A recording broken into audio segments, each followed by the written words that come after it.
I don't know anything about soccer/football, but I'm assuming the person, I know who Cristiano Ronaldo is. I'm assuming the other guy in the picture that Was it the cigar thing? Yeah. Yeah, that was Messi. Okay, Messi. Yeah. Wait, you don't know who Messi is? I don't know. That's like crazy, bro.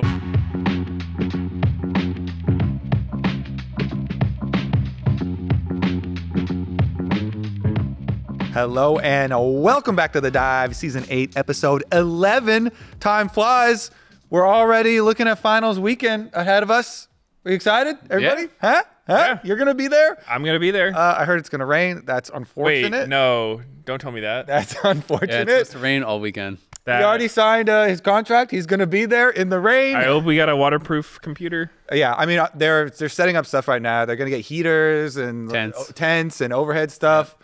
Yeah, Maybe some cute little rubber boots. We're gonna be out there in the puddles. We're gonna make the $1 billion Las Vegas Globe thing just look like a trash can with the stuff that we're planning. It's truly gonna be amazing. Okay. Yeah, it's gonna be pretty insane. Some other unfortunate news. We saw the Riot MMO is delayed. I was sad to see that, but I also kind of expected it. You know, that with Ghostcrawler leaving earlier, and then Mark is talking about they're changing directions, and they really wanted it to be different from an MMO that you can play now. Like if you're pushing for something to be that crazy innovative, then I was kind of like, I really want to play something now, but if you're gonna really need so many changes, then I guess it's gonna.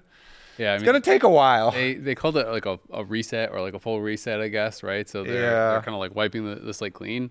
I will say, I don't know if this is just me or just my circle of friends and whatnot. I know that in the tweet coming out from Mark Merrill, who's saying that people don't want like another similar game. They want something new, and like that's what they're gonna go for. They want to be innovative.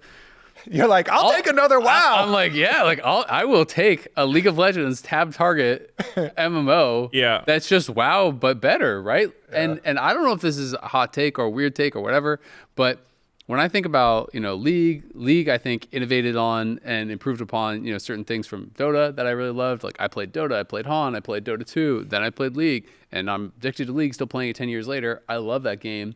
I don't think the wheel was reinvented there personally. TFT played all the time. Again, it was kind of based on what we saw from auto battlers and stuff that had already been out, like auto chess and stuff, right? There's like versions of these games. Valorant, like it's not that these games didn't innovate or change anything, they did, but I do think they were building upon like an existing thing. Even Val, like I think Valorant's a great game. I played a ton of Counter-Strike growing up. Obviously, they've added abilities and stuff, and they've added their own tweaks. But it does feel like all these games that have had tremendous success have been somewhat based on like other games that had come before them. And I think there's absolutely nothing wrong with that. I play like every good RPG that comes out ever. They're not reinventing the wheel. They're all kind of based on D&D largely, whether it's like Divinity Original Sin or Baldur's Gate or all these games. Mm-hmm. They're all based on the same stuff. They just add their own improvements and advancements on top of it. And so that's kind of, at least speaking for myself, what I was hoping for from the League of Legends MMO was that it was basically going to be like a WoW-esque MMO, but set in the League of Legends universe, which sounds really freaking cool, and just with like combat improvements and movement improvements and things like that are just kind of, you would expect to come out over time. Yeah, I just want to play a Blitzcrank. I was going to roll like a You're level... going to main Blitzcrank? Yeah, like a level 60 Blitzcrank, like run around, be a robot. It was going to be so cool, but I guess I got to wait.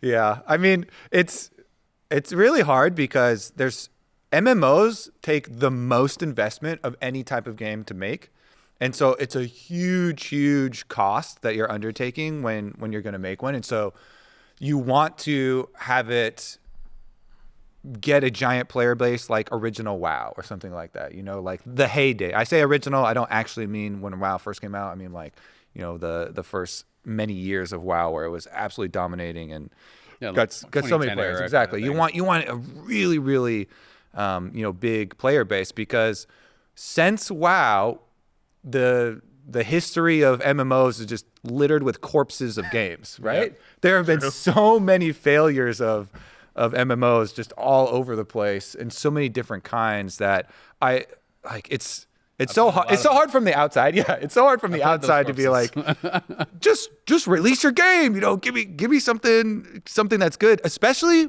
with, I kind of feel the same as probably you and your friends group, where I'm like, oh man, if they just gave me like pretty damn good WoW, I'd be happy, because WoW has also been going downhill. So I'm like, you just have to be not going downhill, and you'll up. and by Just make it good. Change the direction. just by them going, just by Blizzard going down, we'll be going up, kinda, right? I mean, it is crazy though, because as much as there was some subscriber data that came out recently for WoW, I don't know if you guys saw that, but it was saying that the subscribers were something like 7 million a month. Yeah, I saw that. Something like that. I know back, these are just off the top of my head, but I remember when I was playing back in like 2010, when it was like really popular, I think it was more like 16 million or something. But it was interesting because people had said, oh, Final Fantasy has actually surpassed WoW and it has more subscribers. But Final Fantasy's data was out and it was like 2 million. So WoW still has like 3 times the second most popular MMO. So this game, after 20 years or whatever, 20 plus years, is still kind of the king of the thing. So it is obviously very difficult to dethrone. And when you talk about development costs, it's like, WoW has 20 years of content built into the game, and people still complain there's not enough content, right? Because hardcore players are just going to blast through it so fast. So that is, I think, one of the most difficult things about any MMO. When you come out with that game, it has to have an absurd amount of content, because the kind of people who like to play MMOs like to play all day, every day. It's their only game, and they will blast through that stuff so fast. It's super tough, because I think every time I've tried a new MMO, whether it's like, New World, WildStar, like Final Fantasy, you have to balance having a good new player experience, which I think most of them kind of like all in on, because like if you don't like the new player experience, you're not going to get to the end game. Yeah, but then you get to the end game and you're like, wait, there's nothing here. Like, why did I just bother playing this? I'm going to put it down and not pick it back up again. So it's disappointing. Like, I love MMOs. I think everyone's been looking forward to the Riot one, and I still will be, but now we're looking further forward. Yeah, like hopefully in their retirement home it's coming out, like we can all just game in our wheelchairs and whatnot. I have been saying since I was like 15, I was like, I already know where my whole life is going. I'm gonna be a grandpa guild leader when I'm 80, 90 years old. I'm still gonna be in there. Have our 70-year-old LAN parties playing the Riot MMO when it comes out.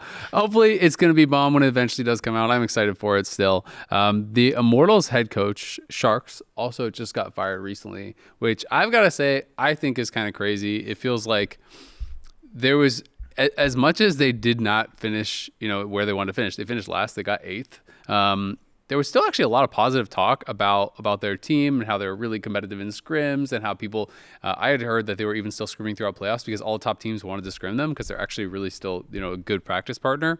And they had actually a lot of games that were like throws, basically, where they're in winning positions. They could have easily got a couple more wins and finished a little bit higher up. But I just think it's crazy that after one split with young players, mixed language team, you're getting rid of the coaches, when this org has been struggling for a while. It's like, okay, 8th this split, then we have 10th in summer, 9th in the previous spring, 9th in the summer before that, 10th in the spring before that, 9th, 10th in lock-in before that. And it's like, okay, let's look at all the coaches that you had during that time. They had Giloto and Malaclips, and then Dardoch. Then they got rid of Malaclips. Then they got Invert. Then they added Nightshare and Joey. And then they got rid of Nightshare and Invert and Dardoch. Then they got Mabry. Then they got Xmithy. Then they got rid of Mabry and Xmithy. And now they got Sharks and Joey. And then they got rid of them. And that's just in the last 2 years. Like that's actually crazy, right? It's like, yeah. Well, it is really hard to find a coach. We had that whole long discussion about coaching. I don't know what went on inside Immortals, but I will agree with you. This is the best last place that they've ever gotten. They're still last place, but they were looking way better than they usually do. But also, it's if none of those coaches are good, if that's the argument that like they were all good hires and there was no mistakes, but like they just like didn't perform or whatever, then you have to give the coaches time to develop, right? At a certain point, it stops being the coach's fault and it starts being the people's fault who are hiring the coaches.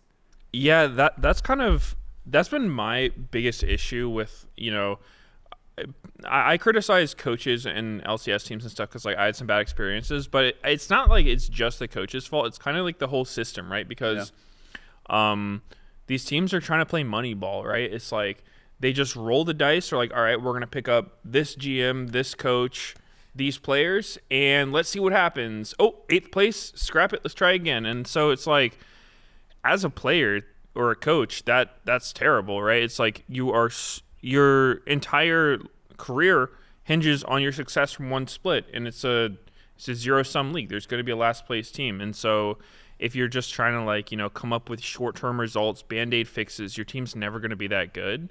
And yeah, I mean, you don't really know what these coaches are doing. I think that as long as the coach is working hard, if they elevate the players, they should definitely get more than just one split to prove it. And yeah, I mean, obviously, you look at Immortals' results, clearly this strategy of the revolving door is not getting them anywhere. So I think trying to settle down with somebody and build something. Work towards something. Yeah, would be good. I mean, they always have studies in every type of career path where security in your job always leads to better health, better mental health, better performance, because you take away some of those fears that can definitely cause you to do different things as well, especially in a competitive environment. But yeah, I mean, we don't know what actually happened within the team and how the coaching went on, but from the outside, it does. I mean, just look at how many different players that this team has had over the last couple of years and how many different coaches. It's just too much. At some point, you have to commit to some direction and try to give the people time to develop, because it's like, even look at Quid last year versus Quid this year. Quid's probably going to win the MVP. Everyone seems to think that he was the one who a lot of people were voting for. And his improvement from last year to this year was absolutely enormous, right? If he was on Immortals, would he have just been cut after last split? Because last split, he was pretty bad, right?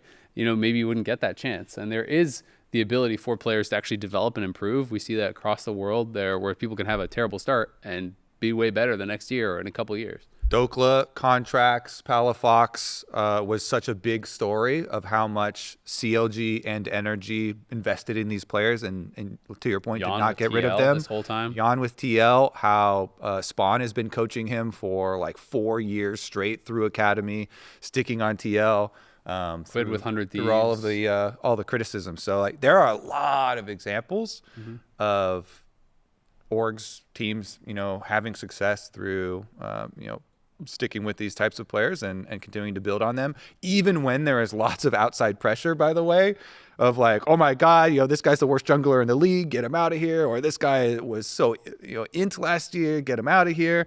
Yeah. It takes a lot for GM or an org to stand by a player or a coach when there is a lot of public backlash too. So that to me is why, when there are success stories around sticking behind a player or coach or something that does find success after having bad performances or bad rookie splits or something like that, I think deserves so much credit, because it is really hard to make that call in the face of public outcry. Yeah.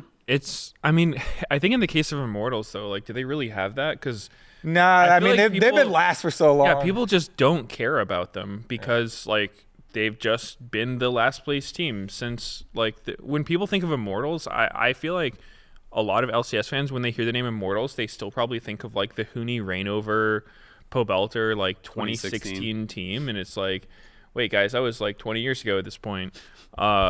So, I mean, this new version of Immortals just hasn't really, like, I don't know, found their footing since they've been back in the league. And so, in my mind, they have nothing to lose. I think they should just try building off something, like find a player that you are just super confident in, let them influence, like, who they want as a coach, who they want as teammates. That was supposed to be Revenge. I remember they had that whole talk about when they got Revenge of, like, he was involved in building the team and he was going to be their guy, but that lasted a year, I think.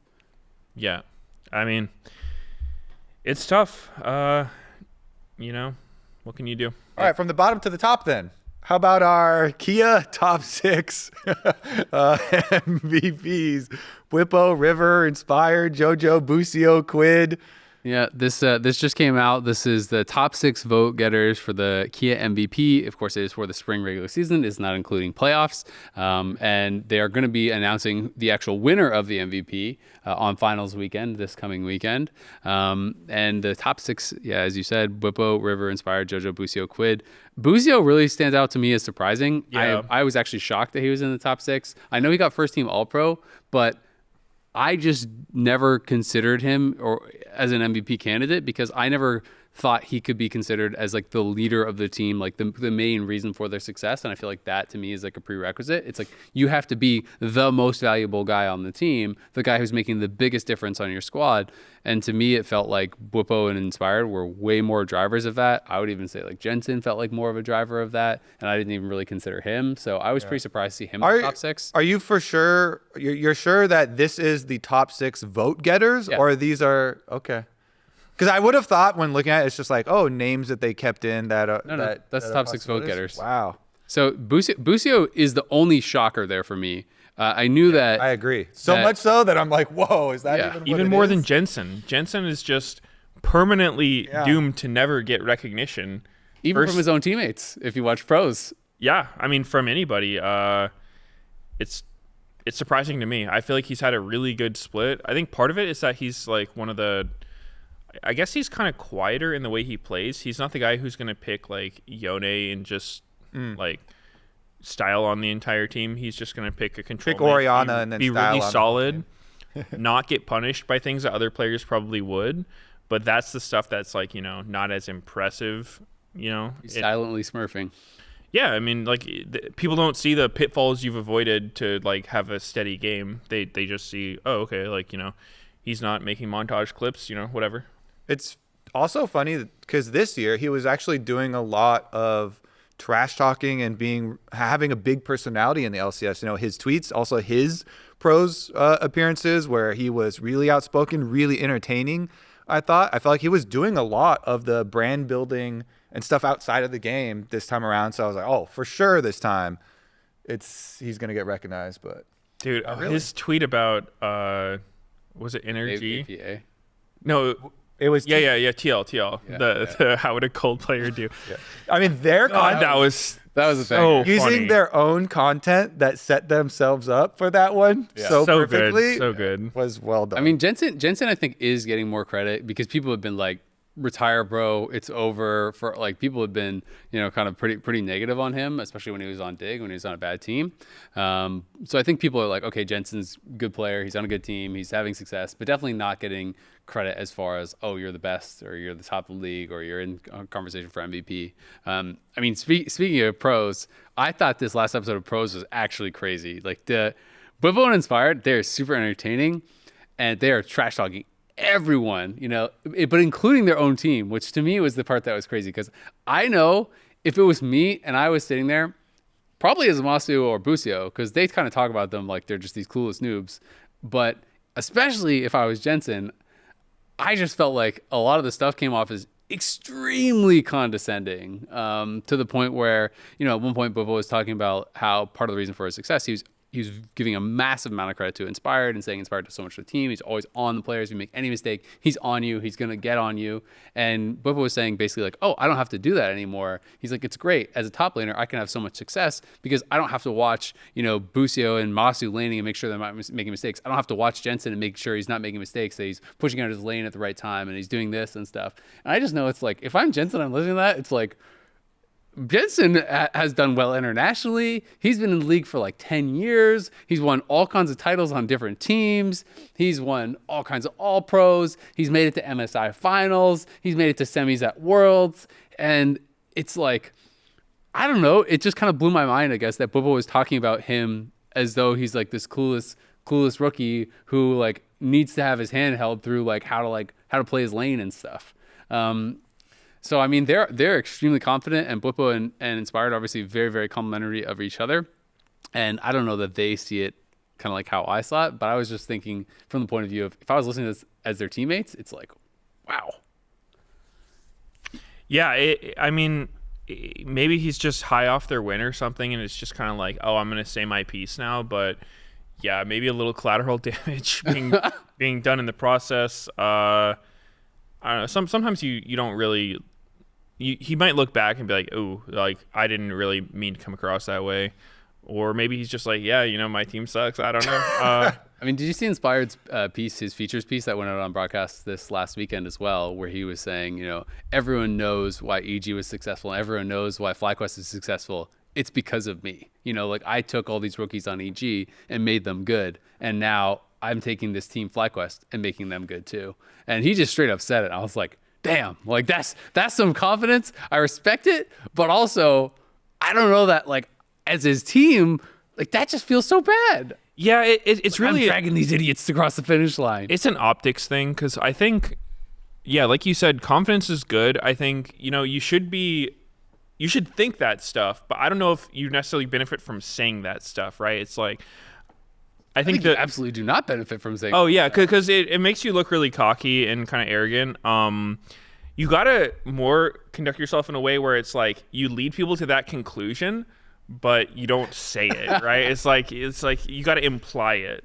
So you are cocky and egotistical, but you don't show it to the public. Yeah, exactly. Yeah, you hide that part. You got to make them think that it was their idea, but you're incepting the idea. Yes, absolutely. Absolutely. I like the Machiavellian levels here. Honestly, also, it really depends on what your personal relationships are with your teammates. They may be completely unfazed with this type of stuff, because I know that a lot of the structure of this team is this older brother teaching sort of environment that they have, where very clearly they were like, you know what, we're bringing in a bunch of veterans for the top side. We are bringing in some rookies on the bottom side, and it's going to be a really good learning environment. And if everyone can bond around that and everyone has the same kind of direction and perspective, then it can be a really healthy thing.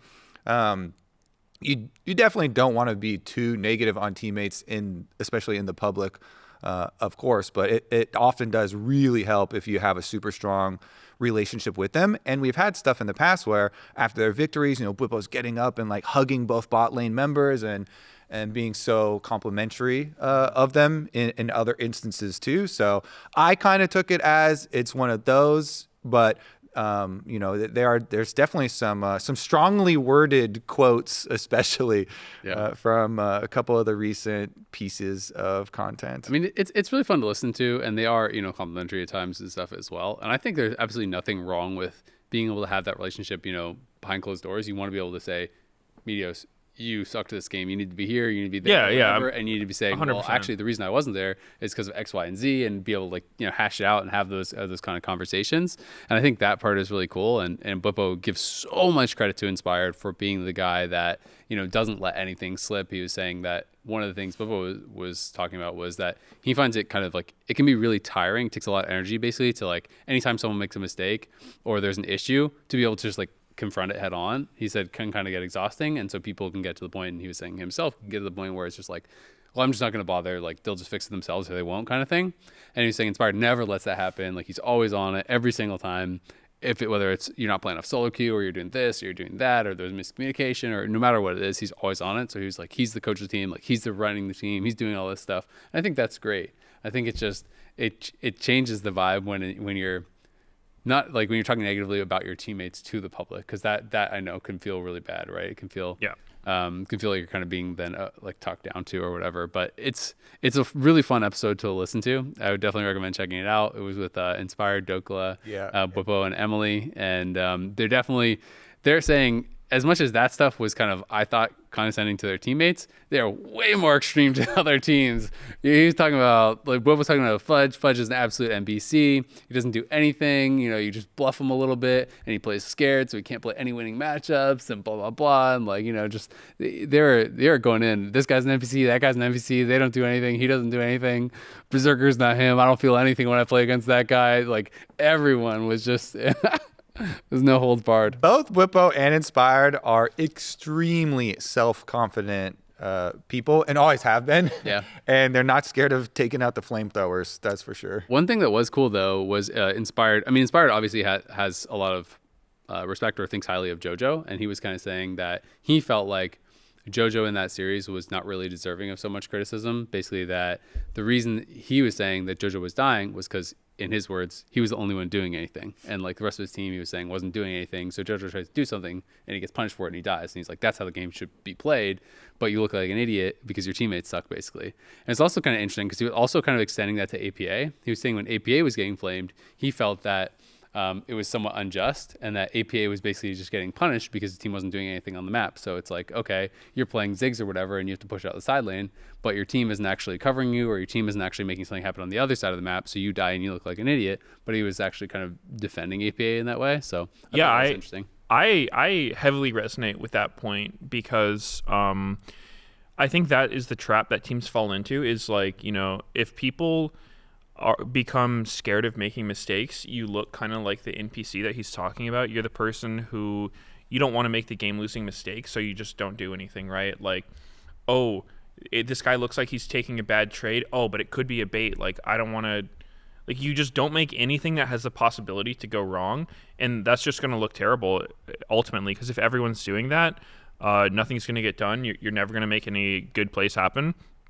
And yeah, if you have one person on the team who is playing aggressive, putting out pressure, and then they're just getting focused, yeah, they're going to die a lot. And I've experienced this in teams. I've seen it happen a lot, and I totally agree with it. And that's why, like, you can't really let the community flame and sentiment get to you as a player. You just have to, like, be confident in your understanding of the game and what needs to happen, and ideally have people on the same page. And I think that he could be right for sure, because it looks like TL in general is getting a lot more aggressive and everyone's looking better. Yeah. And for the series that FlyQuest played against Cloud9 too, where they clearly identified, mid lane and JoJo as a target as well and keep on going after him. I kind of agree on his point too of not flaming, like JoJo is getting too much flame for it. It's kind of a badge of honor if multiple teams that you have been on, your opponents always identify you are the biggest threat, and they spam camp you and throw all of their resources at you so that they can, keep you down. And then, it's a surefire way to success, which is, I think this is something that Cloud9 are really going to have to overcome, because if you look at the whole season of data that we've had in spring, JoJo for the entire spring has been for sure the best performing player. And in the biggest successes that Cloud9 had, everyone else was playing a lot better. And so it just looked amazing across the map with some big improvements. But when they falter and the enemy team is just camping JoJo again, it's like, this is a reliable strat versus this team. So with the match coming up between Team Liquid and Cloud9 and mid laners for both these squads being huge conversation points, I'm very, very interested to see if either of them, try and repeat that, because the champion pools are also so different. If APA and Team Liquid stop picking Ahri and stuff like they, did when they were playing against FlyQuest, and they just have him on some Ziggs and Azael and some long range stuff and AoE damage, I don't know. It's so interesting to me to go through the different possible ways that these two teams can play either around mid or to like stifle enemy mid. I mean, the series have looked so wildly different. Like when Cloud9 played against 100 Thieves, and it kind of was this like full court press where it felt like every lane is playing aggressive. So even if they punish JoJo, the other lanes are getting so much for it. And then you look at, FlyQuest when they played TL, it was just the bloodiest series we've ever had. Most kills, it was like 50 more kills than the second most kills in a series ever in the LCS. It was ridiculous. One of the most bloody series we've had anywhere in the major regions in the world. Then you juxtapose that with the Cloud9 FlyQuest series, where it felt like FlyQuest just kind of didn't really want to fight them ever until like they had the proper setups, until they were around objective or whatever, and that series was like way more passive and way slower, I felt like. So it's kind of been interesting seeing these wildly different playstyles and wildly different series coming out from similar teams, just based on certain teams being able to, I think, kind of like impose their will somewhat on their teammates and make them kind of like shape their playstyle to them. But I think for the TLC9 series, it's like TL has been very vocal about they are basically trying to play more like they play in scrims, where they're not going to allow teams to just take things. MT was talking about how, in scrims, it was like, okay, they're trying to invade for something or they're trying to fight us for something, and we just say, no, you can't have that. We're just going to fight you. And on stage, it was kind of like, no, that's fine. Just let them have it. We'll fight at the next dragon, or we'll fight at the next thing. We have a scaling comp. Like, we're just going to go late. Don't worry about it. And they've kind of just arrived on, we're going to play these scaling 5v5s, but we're still going to fight you for everything. And I think it made it really, really fun to watch, because they're not just seeding objectives. They're having faith in their ability to make things happen. even if a play, say, fails on bot side and someone dies there, they're immediately respawning and then just using that respawn to just like run top and start another fight, or like start something elsewhere, or do another early home guards. Exactly, right? Tempo death. Yeah, exactly. It's the quick base. But I think it's really cool to watch that. So I feel like this is going to look more like the FlyQuest TL series did than the C9 FlyQuest series did. Like, I think it is going to be a brawl because I think TL are going to scrap for everything. And I think, Cloud9 is another team that generally, when a team is looking to challenge them, they're not going to back down. There usually are kind of a lot more of those like scrappy players. I think especially like JoJo and Blabber and whatnot. So I think it's probably going to be pretty action-packed. Yeah, I actually... I filmed a podcast with Blabber and JoJo right after their series. Like, the timing was rough. How sad were they? Honestly, they were doing pretty well, like, considering, like, obviously, like, they weren't feeling great. They just got absolutely Goomba stomped. Yeah, dude, I was because I wasn't the one who, like, set up the time. I was messaging Cloud9. I was like, oh, we can totally reschedule this, dude. Like, if that was me, if I'm a player and I just got completely stomped 3-0, like... Hey, JoJo, I know you just got 0 kills in a series and everyone's flaming you, but would you like to do a podcast? Yeah, I would say hell no. Like, I would not even leave my room. But they did show up, and yeah, the stuff they were saying was super interesting about like that series and other teams. I actually got to ask them the question that I've been wondering. Like, the whole split is just like, why is APA always getting Ziggs and Azael, right? If those are like his most successful champions by a lot. And what they said was it's because TL's bot lane apparently is like so good that you can't afford to not ban bot lane against TL, which I thought was interesting. It's not something, because there's so many of those things in draft where you don't really know a team's reasoning for doing something. It could be a bunch of different things, but apparently, yeah, that's like the sentiment around TL is like their bot lane is just that good. It's been really cool, especially over playoffs, where we've been able to highlight the Yannick or JJ bottom lane too, because this is one of the stories of the organization sticking with them. Because a year ago, even when he first got onto the main team, there was so much outcry. Everyone was like, bench this guy sucks. But we would still hear behind the scenes, oh yeah, he's killing it in scrims. Even when they went to international event, we were talking to G2. It was at MSI, and they had just gotten 8th or 9th place. They didn't make playoffs. Yeah. And then they were apparently doing really well in scrims against G2 and other international. Romain was like, yeah. And TL, they're going to go really far. Their bottom lane's insane. Like, we love scrimming against them. We're like, whoa, that is so different from, what we've seen on stage. He didn't even know that they were like a bottom team. He thought that they were like a top team. Yeah. I was like, oh, they just finished 9th. He's like, what? Yeah, it was. And he's that good? I just love, when stories like that come full circle, and then you get to highlight, how long they've invested in him, and like Spawn has been the coach for like 4 years directly with him through academy and everything. And for them to actually do it on stage is super cool to watch. I also know part of the shot calling and being aggressive and fighting stuff is a lot of Core JJ.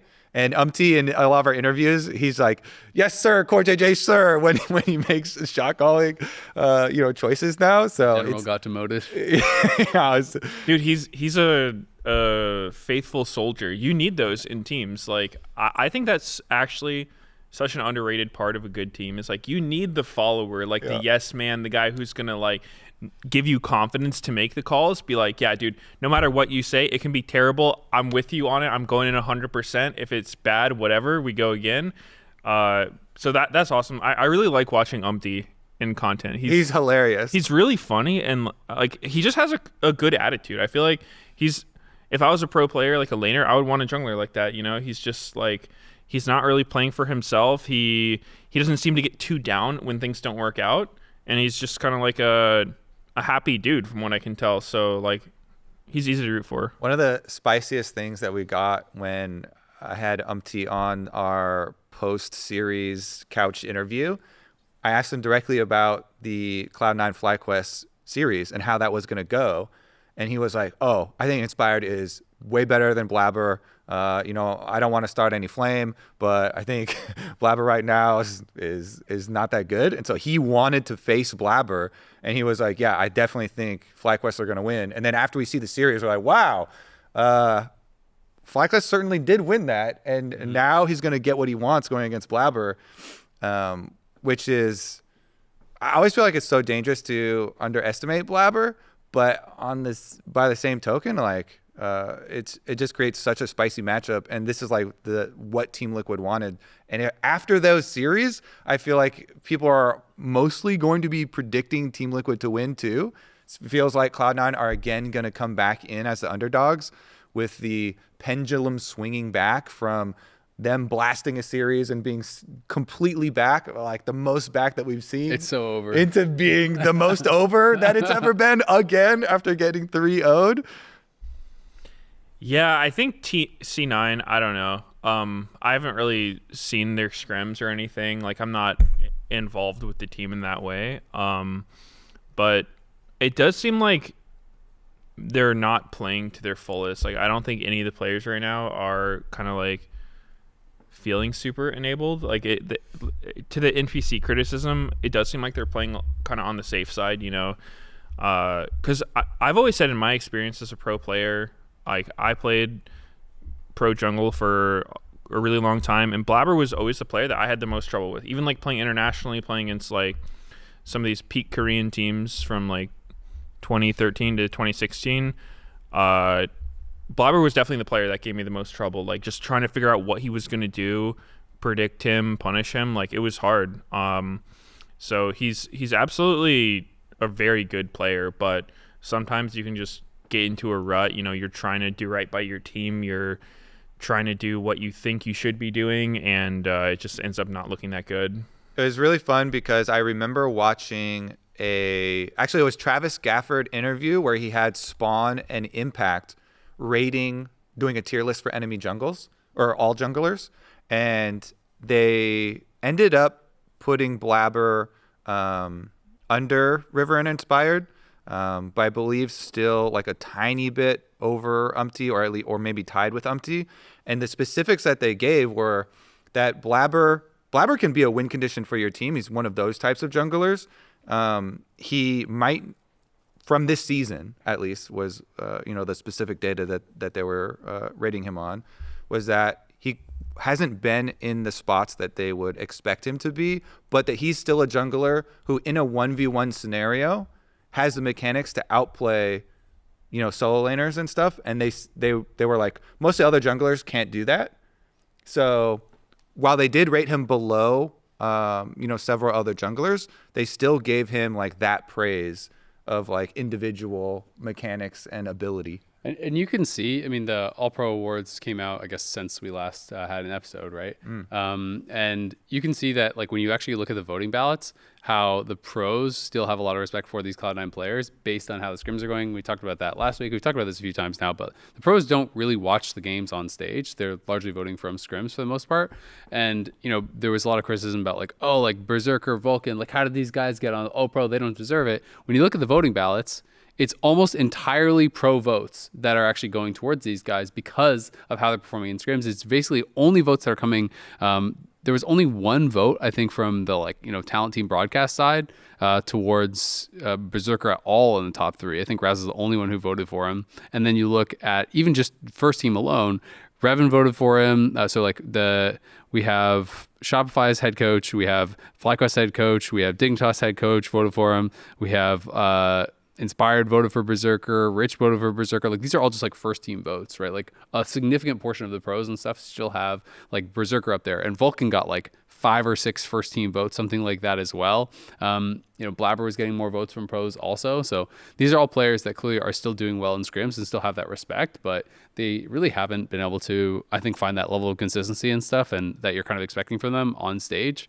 Berserker especially, I just think, to me, Berserker is the biggest gap from where I think his skill level is as a player and where his performance has been on stage out of any player on Cloud9, because I think Berserker has just not been able to make it happen. Even in those situations where you feel like, oh, it's just a guaranteed win for Cloud9 because Berserker gets ahead, it just doesn't really happen anymore. Like, game 1, I think you can definitely chalk up a bit to draft, but like, they got this big bot lane advantage with the Callista. and then they were kind of outranged and just outplayed, I think, in the team fights from FlyQuest. Berserker couldn't really get anything done. But then in game 3, you think, like, for sure, I think he had 5 kills, 5-0 on the Zeri had 5 kills really early. And it was like, okay, for sure this game is over. Like, this is the most Berserker game ever. He gets these early kills. He's on the champion he's literally most associated with. And then Inspire just Giga outplays him and finds him in every team fight and kicks him into the team, and he just dies without being able to do anything. And it's like, it's just they haven't been able to make it happen on stage, but clearly they're capable of it. We did see a glimpse of it against 100 Thieves, but of course that was kind of like a weaker opponent. But they just need to be able to get it together. This is their last chance to be able to kind of show what they have. Otherwise, the narrative is very much, you guys sucked. You never lived up to the super team hype. Dude, I actually wonder, and I kind of believe that they had so high expectations coming into this split. I have to imagine that's had some effect on them and been a partial reason for the way that they look, because when you have these expectations for being the super team, being the best, you kind of have that belief that, okay, if I just go into this game and I just don't mess up, we're gonna win, right? I just do my job, I don't give them openings, and we'll win. But the problem is, like we were saying, with the NPC thing, if everyone's doing that, and if you're not taking risks that you could be, if you're letting opponents get away with stuff that they shouldn't be able to, then you're not going to be that super team. So I wonder if that has gotten to them a little bit. They've had such high expectations.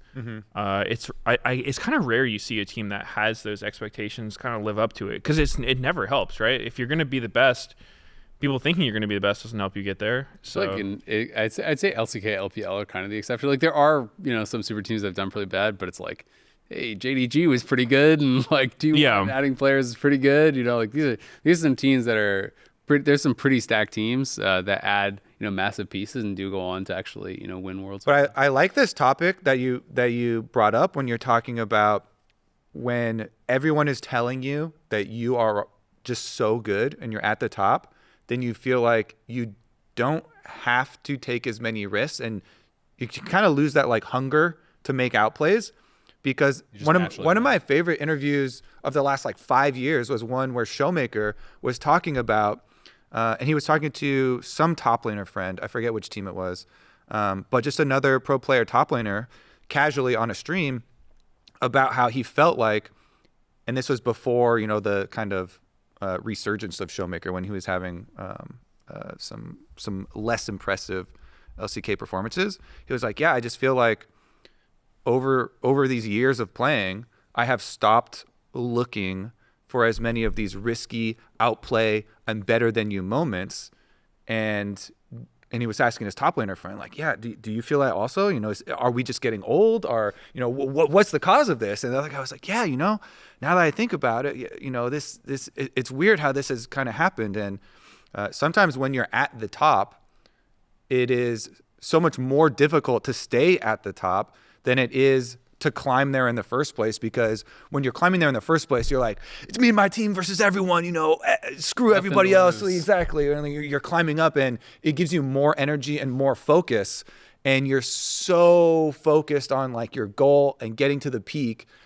Whereas when you're at the top, you have this like, oh shit, we got to keep all these other people away more, and it's more a defensive mindset, I guess. I thought that was really cool. That's a really good way to look at it, because when you're on the climb, you're not at the top. If you fall all the way back down, like, who cares? You just start climbing again. But like you said, when you're at the top, it's like you have everywhere you go is falling basically. So you kind of get scared to do it. But I don't know, like, I don't think I would recommend this for teams, but when I have these ruts in teams, like, every team goes through it, but like, I know back on C9, like, one of our biggest breakthroughs was like, we just all got drunk for some scrims, and like,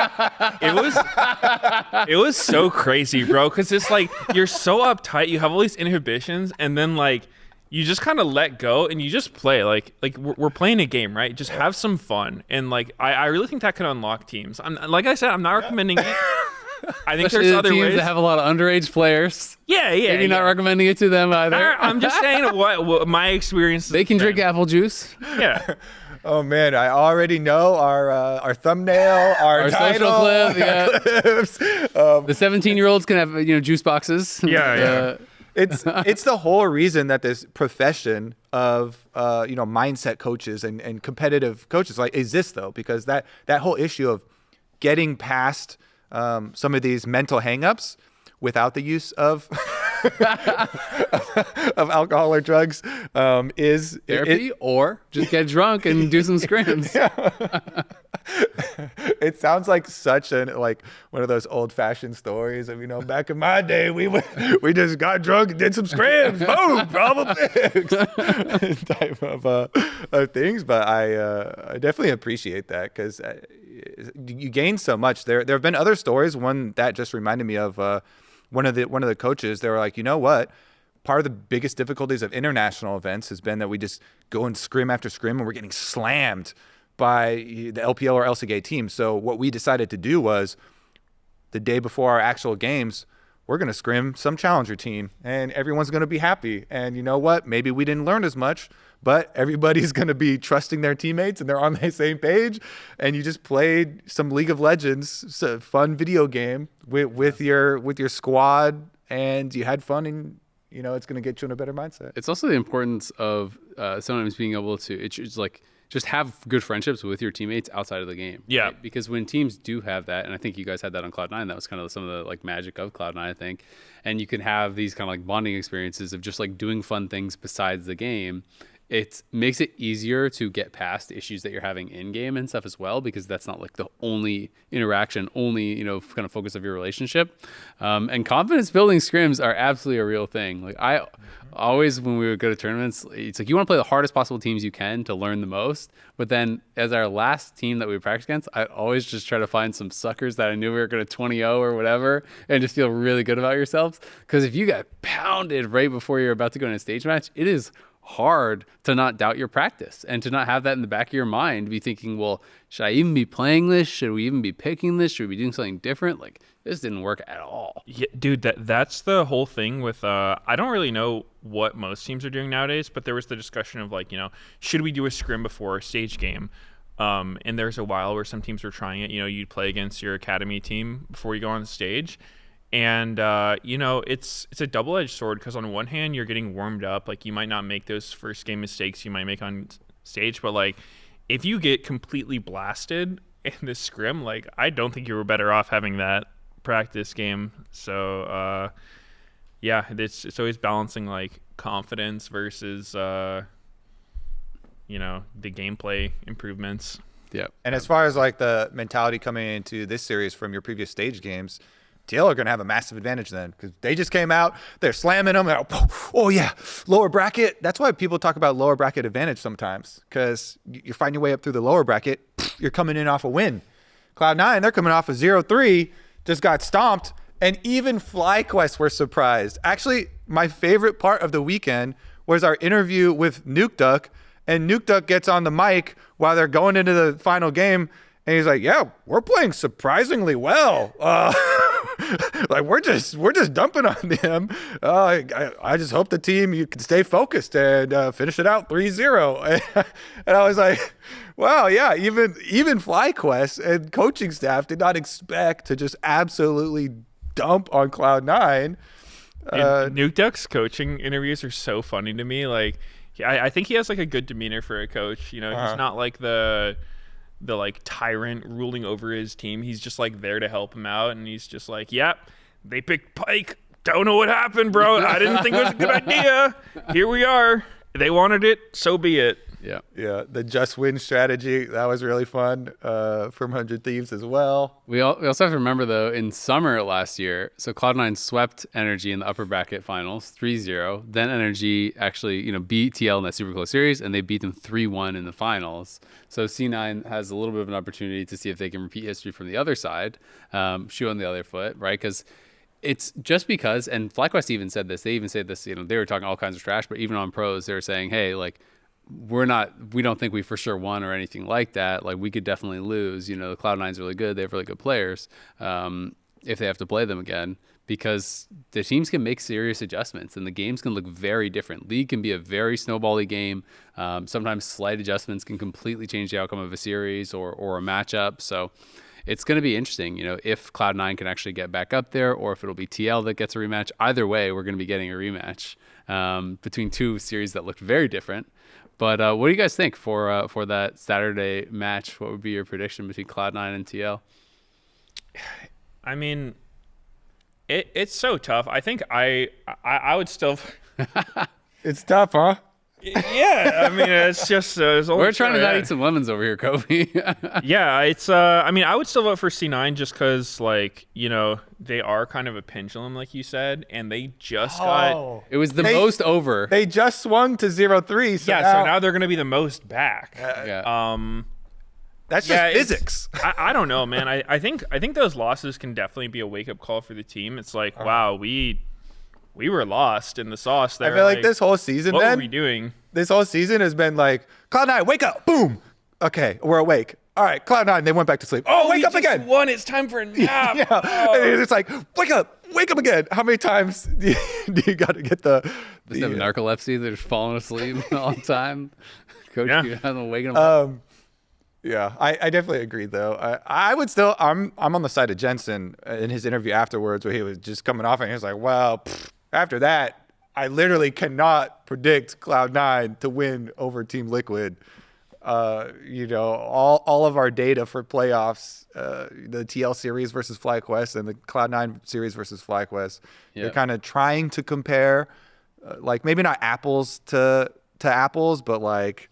Not as crazy as like apples to pineapples. Apples more to like maybe just different berries, Yeah, maybe like berries. Red apples to green apples. Okay, pretty similar. Rather than the other way around. And so I definitely could see for sure the improvements there for Cloud9, and obviously their previous series.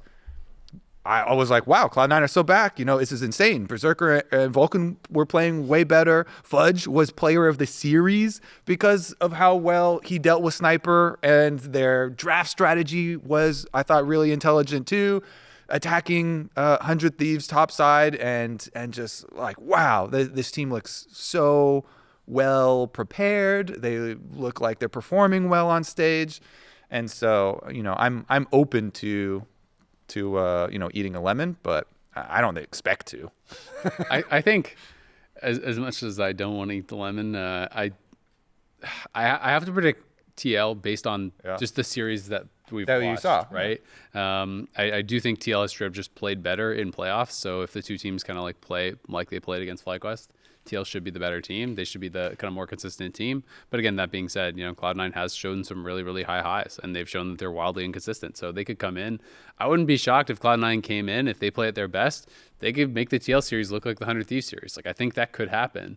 But TL, I think, has been kind of more even keel, a little bit more consistent throughout playoffs. And I feel like if they're playing at that level. After Cloud9 series against FlyQuest, I actually asked Blabber and Jojo what they thought about their 100 Thieves series beforehand, and why it was so dominant, and then they got smashed by Fly, and they just kind of attributed it to the difference in skill level of those teams more than their own play, which I thought was kind of interesting. It wasn't like, we just had a really good day against 100 Thieves. They were like, nah, they're just bad, and FlyQuest is good.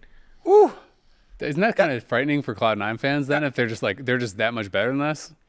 I don't think they said they were better than us. They just said they had an off day, and I talked to Blabber a little bit about it as far as what things in game could have gone better. And Blabber said himself, he's like, he didn't think he played well at all.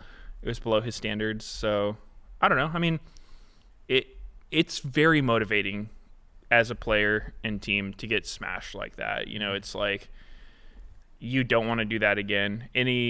Whatever was going on in your head that led to that, you're probably. I will never let this happen to us again. It's real though. It's real. Yeah, I do agree though, because if I put myself in the position of a Cloud9 fan, and I hear that the only difference was our opponents, I actually want some cope. I want them to say, we did this and this, and we're never like Berserker stubbed his toe before the series. Yeah, I want some cope. I want some stories. I want to hear that it was all just opponents, and that's just what we are. I definitely. You feel better if they have excuses. I don't know. I kind of like the no excuses approach. Just be like, yeah, we played bad. It is what it is. Yeah, at least I want to We'll do hear better. that we played bad though. I don't. Well, Not they- just- I mean, they said that. They weren't Okay. like, Okay. I don't no, want to. we brought our A game. Like, I honestly was really happy with That's how we got bad. stomped. Okay. There we go. Yeah, I at least need that. It level. could have been worse. Our games could have been faster. Oh, I actually thought that was really good. Yeah. That. You're like, rough series today, guys. That was tough. What did you think about it? I didn't Like, think we'd have advantages at all. Like, the fact that we were ahead we was got awesome. ahead, didn't you see? What do you mean? We won for a little bit. That's the best we've ever played. FlyQuest are just that much better than us. I know. Okay, good. That's how it feels playing against like T1 or something in international events. You're just like, yeah, I don't even know why we lost, honestly. Like, Yeah. something happened. Yeah. Yeah. Well, it's going to be exciting. So Saturday, obviously, not only is it qualifying to get to finals and actually try to win the LCS championship, whoever wins there will go to MSI. FlyQuest is also going, so top two teams do get to go to MSI. So it's actually really important to win on Saturday to get that final spot to go international. So both these teams really going to be wanting that. And APA was also tweeting, trash talking JoJo a little bit because he actually got to knock JoJo out last year when he was on TL to deny JoJo from going to Worlds. So APA looking to try to knock JoJo out from another international showing here. Obviously, people look at these players very differently, but at the end of the day, if APA wins, then he gets to kind of hold that over him a little bit. And it's going to be really fun. Also on Sunday, if you didn't already know this, there's articles about it. You can read it. It's on the LCS Twitter, but there's an article on the Lolly Sports website as well about everything that's going on for Sunday. So there's all kinds of stuff happening. But Sneaky and Meteos are going to be co-streaming the event from outside, and that will be A live co-stream. Exactly. That will be the broadcast that you're listening to. So it won't be the cast that you're going to be listening to. You're going to get to listen to Sneaky and Meteos outside. There's going to be other stuff going on. We just found out there's also going to be dive stuff going on. So we're going to be doing some Q&A. I think some other talent are going to be out there doing some Q&A. Kangas is going to be out there hosting. So there's going to be a whole stage. We know all the tickets are sold out for outside and inside now. So that's really cool. Hopefully everyone still shows up. I know it's going to be raining. That's kind of a bummer, but they're going to have tent. They're going to have heating lamps. They're going to have all kinds of stuff, hopefully. So it'll be a really sweet setup. And we'll be there outside. If you're there in person, you can probably ask us some questions. Maybe you can throw us some questions from the audience or something. But also, if you are not going to be there in person, I think this stuff is also going to be streamed, to my understanding, online. So it should be before the pre-show comes on, before Waiting Room comes on. So if you want your questions in, you can put them in the YouTube comments. You can tweet them to us as well. And we might grab some questions from there to be able to answer. You also have the opportunity, remember, to submit those questions like even after Saturday. If you have some questions or things you want us to answer before the finals, we'll know the Saturday results, obviously. So you can definitely put that in there. But it should be really fun because I know there's going to be like an after party. A lot of the teams, if not all the teams, are showing up. Some of them are having like merch, and I think Immortal's coming to the after party. They usually do boba and stuff. So there should be a lot of stuff going on there. And I think it should be a ton of fun. For the question and answer part that we are doing is going to be from 11:30 to 12 if you are here in LA. And then, yeah, games are supposed to start around 1. So we're towards the very beginning of it. If you want to ask those questions, get there early. Yeah, definitely put some in the YouTube comments. We are also, our next episode after finals is going to be Dive Awards and, of course, the bet payoff. But if you have awards that you want to give also, put those in the YouTube comments.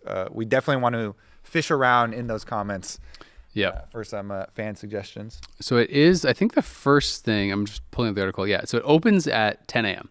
So FanFest will open at 10 a.m. They're going to be devs there. So I think there's game devs. There's going to be like PBE stuff. So you can try out the new skins. You can try out Skarner on PBE. They're going to have, different like meet the devs booths. There's going to be like trivia stuff. There's going to be people from the champions team as well. I think maybe the Skarner designer and some other people who like did some recent champions are going to be there. So you can ask them questions. There's a Dive Live Q&A. Of course, there's going to be the outdoor co-streaming stuff. And then there will be obviously all the stuff going on inside as well. And then there's post-game stuff with all the teams and whatnot. So it should be a really fun day. Going to be pretty exciting. Obviously, FlyQuest already qualified to MSI. They are waiting in the finals. We don't know for sure who their opponent is going to be, but we do know that they looked really, really strong. I think they played, just such like a smart series, I felt like, against Cloud9.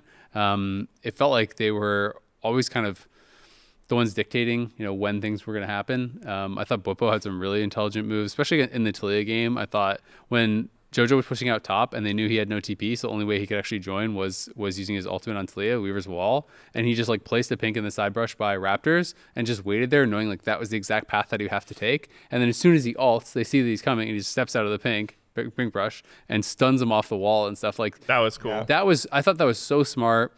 How they actually navigated and disengaged fights in the first game as well to deal with the super fed Callista. Like they'd go in and they immediately like, you know, pull back and like throw the Renata ult out to create space so he couldn't actually stack up enough spears that would kill someone. I just thought they were team fighting really well. They were playing such an intelligent series. Jensen died 0 times in the entire series, which is pretty insane. Inspired was having massive moments. It was just like such an impressive showing. Dude, on that Whippo play, I've actually never been part of that interaction, but like I'm curious how hard it is to space that as Renekton, because like you have to be melee range to stun, but the wall will knock you back if you're too close. So like I don't know, that was pretty impressive. I hadn't seen that before. I remember just watching on the mini map, like JoJo's coming in and then he stopped. I was like, wait, did he actually just get stunned by Renekton? Yeah, I've done it before with Volibear with the Q because it gives you the extra range and then you jump on them. But Whipple had really perfect timing and placement on his W, stunning him right off it. I just remember shouting as soon as I saw it on the mini map because I saw the icons on mini map moving and I was like, oh my god, he knocked JoJo off the thing. He's not gonna arrive. And then like the camera is on the team fight. So you just see the wall arrive, and then everyone else, it feels like in the team fight, is like playing around expecting a Talia to pop off, and then they don't. It was just that was such a cool moment live. Yeah, I mean that whole series was just camping JoJo. Like every single bush had an Inspired in it somehow. Like anytime he went side lane, Inspired was sitting there. And I mean, one thing that Blabber was saying, and I've recognized too, is that FlyQuest, especially Inspired, are very good at playing through the side lanes. And I think that's something that's actually really hard to do, especially because it puts more of a burden onto your bot lane and support, because, you know, the typical macro in League is like, you know, the jungler goes with the support and you put your wards down, which is actually what C9 was doing, and kind of a mistake they were making in the series was, I remember the first 2 games, C9 was getting 6 grubs, and so when you have that, it's like you know you have crazy side lane pressure. You can really like take the tier 2s in like a wave or 2 with the grubs. But instead of playing through the side lane with like Sejuani Yone, they were trying to group through mid, and like you don't win that 3v3, so you're just getting pressured out. You're showing yourself. The other team has no pressure on them. But FlyQuest is really good at somehow like maintaining control of the map, while allowing Inspired a lot of freedom to like, you know, get his camps, set up a pick and side lane. And so to me, that's really impressive, because I know that supports a lot of the time are like terrified to walk into the river unless their jungler is holding their hand. So being able to play like that puts a lot of pressure on the other team. Yeah, I mean, they were super efficient with how they were playing the whole game, right? Like how they're moving around the map, drawing extra pressure. Felt like they're never like allowing Cloud9 to find angles to actually engage on them when Jensen's out in a side lane. Jensen's very rarely, if ever, actually getting caught and killed in the side lane when he's pushing it out. It's all these small things that they're quietly doing really, really well that are creating like, you know, more and more and more advantages, it felt like, through the game. Even the fact that it's like, when you look back to the 100 Thieves series that Cloud9 played, where, you know, Fudge is getting counterpick and he's creating these massive advantages, Whippo blind picked all 3 games against Fudge, and it never felt like Fudge was able to create, you know, much of a significant advantage whatsoever from that. Yeah, I mean, on the Inspired stuff too, not just, you know, some of his plays towards the mid game where he's hovering and camping JoJo, but that last play, that last Lee Sin play where he jumped over the wall, back over the wall, and then went back in at the right time to go kick Berserker again. I was like, they were already like really winning, but they just like, that was just the stamp on the entire series of like, we are playing so much better right now. It's not even funny. I was like, this guy is insane. And he didn't have the crazy scoreline at that point, but he had done so many plays of setting up the team fight that they need to have, of creating a lot of space on enemy carries and then going in at the perfect time to just completely nullify, which we were talking about, the 5-0 Berserker, huge threat Zeri that was going to take over the game. And we were like, oh my God, we've seen this before. This is going to be it. Cloud9, they're still alive in this series. And to just surgically remove him multiple times with some of these plays were just insane. I feel like the hype for FlyQuest has never been higher. Definitely not. Actually, in the history of the entire organization, I think this is literally the peak. Absolutely. I agree. Like maybe there's some argument for like early on when Prince came. Yeah, if we're just talking hype, I would say going into last year, there was a lot of hype, The which super team, quickly deflated. The super team hype. For me, in regular season in spring, it didn't deflate though. It stayed high in regular season, didn't it? It was in summer that they did really poorly. Because I thought most of regular season, it was like, at least early on, Prince was like smurfing. For me, though, I am way more hyped now than I was. Because I buy into some, super team hype and like new signings and stuff like that. But it's not the same as seeing a team just perform so incredibly well. Some of these plays are like you're not going to see that replicated. Especially the time in a game for a long time. I just feel like seeing that has me more hyped than.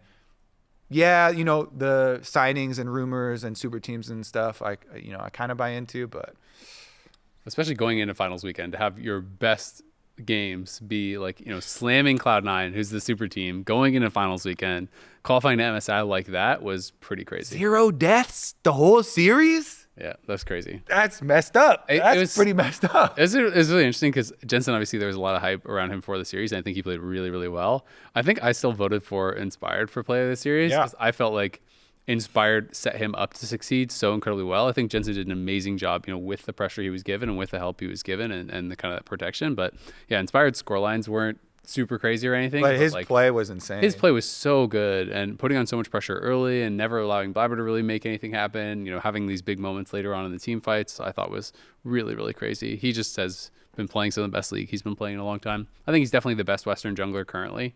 I think he's playing better than anyone else in LCS and LEC right now. He's been pretty amazing. So definitely be interesting to see if they can keep it up. I think we can't really do both prediction series because we don't really know, how it's going to go going into it. But I feel like regardless of who comes up, they've got to be the favorites based on how well they played, based on the fact that they beat both these teams already. It's like they have to be the favorites to win the whole thing. They have the upper bracket debuff though. Like they're the curse. They have we just 3-0'd. Like we're in MSI. Like they might be the ones taking a little nap, if anyone. Like. Not saying they will. You're Cloud9 coping right now. You're like, yeah, those guys. No, it's just how it goes, dude. Like you don't have that fire under you when you're in that spot. You're thinking like, damn, bro, like we just smashed them. I'm gonna pick Pyke again in the finals. It's gonna be so sick. Like I don't know, dude. I think they. I wonder how often upper bracket wins versus lower bracket. Never. It's never happened.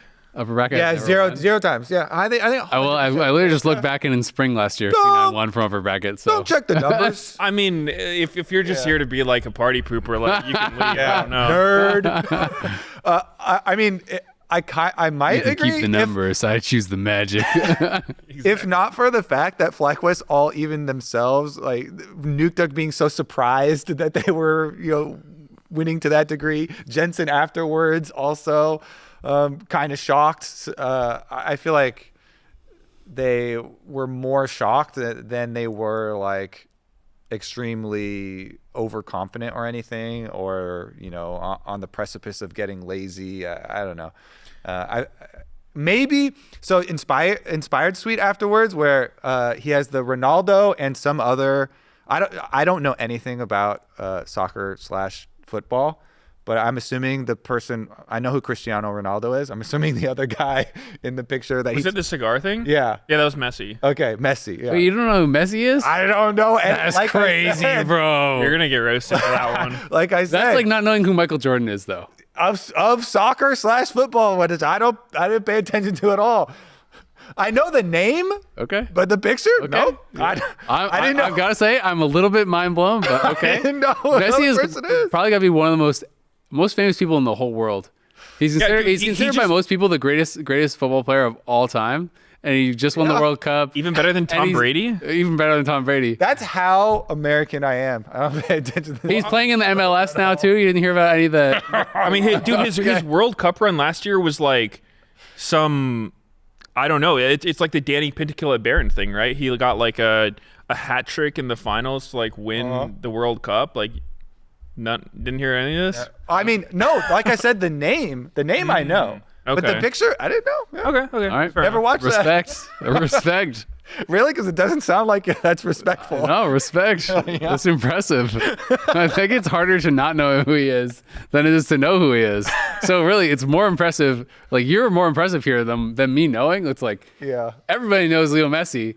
No one doesn't know Leo Messi. You're the 1%er here. Yeah, We're just the common plebs. I'm kind of disappointed that now I do know. Now, unfortunately, yeah. I'm kind of sad now that I'm broken. Well, Meteos had the drunken scrims. Maybe you should just do a drunken dive. You can forget it really quick. Okay. You can maintain your status as not knowing who I he just is. have to delete the last 5 minutes of my memory. All right. Yep, no problem. Going back to the What was even the point? going back to the series though, I'm a firm believer that like teams are not completely defined by their most recent performance, because I think teams can vary wildly on the day for how well they're going to play. Like, obviously it's not like the best team's going to become the worst team, the worst team's going to become the best team. Like but the way you play on any given day, like I think there's a range for players. Like, maybe you didn't get a good night's rest. Maybe you didn't have enough. I had drunk coffee scrims last night. Yeah, maybe you're super hungover. I don't know. Like, You're having some drunk stage games. maybe you never know. So I think that I think it's going to be competitive. I don't think it's like Cloud9 is just going to flop and that FlyQuest is going to stomp everyone. I think it'll be very hard to predict. I think that these teams are going to have like a week to prepare. They're going to be able to reflect on what other teams are doing well, what they weren't doing well, and I think it's going to be hard to predict for sure. I'm looking back and I was really curious about the lower bracket, upper bracket thing. It's actually, so out of the last 6 times, it's exactly 50-50. So it's 3 times team won from the upper bracket, 3 times they won from the lower bracket. Since upper bracket has won almost never. Pretty much never. Half the time, as in never. Yeah, also, all the times it was from upper bracket, it was Cloud9 the last 3 times in over those couple of years. So Cloud9 is going to win.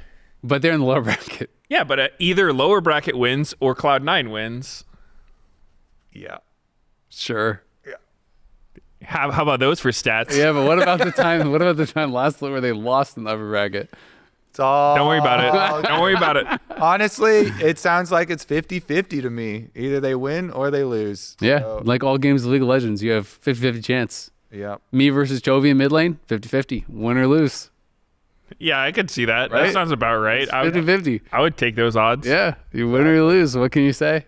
There you go. Well, it's going to be a really exciting final weekend to the LCS. We're going to send our last team to MSI. FlyQuest already going. We're also going to be crowning the champion. I guess the tickets are already sold out for Sunday. I don't know if they're sold out for Saturday. Probably are. But if you want to go, you should check it out because we're all going to be there. We're going to be doing the dive stuff, and we are going to be seeing you there. Until then, that's going to be it for this episode for now. Keep sending in your questions. You can use the YouTube comments as well. We've been grabbing some from there. Appreciate everyone who's been submitting those and sending them in on Twitter. I might grab some for either the finals, or we'll probably do a community episode sometime between LCS ending and MSI starting. So we can maybe grab some of those as well. And make sure you're tuning in. It's going to be an hour pre-show on both days. So the actual pre-show is going to start earlier, but the game time will be the same. It is 1 p.m. Pacific, Cloud9 versus TL Honda. That is going to be Saturday. And then, of course, the Sunday match will be the winner of that versus FlyQuest. We will see you all there.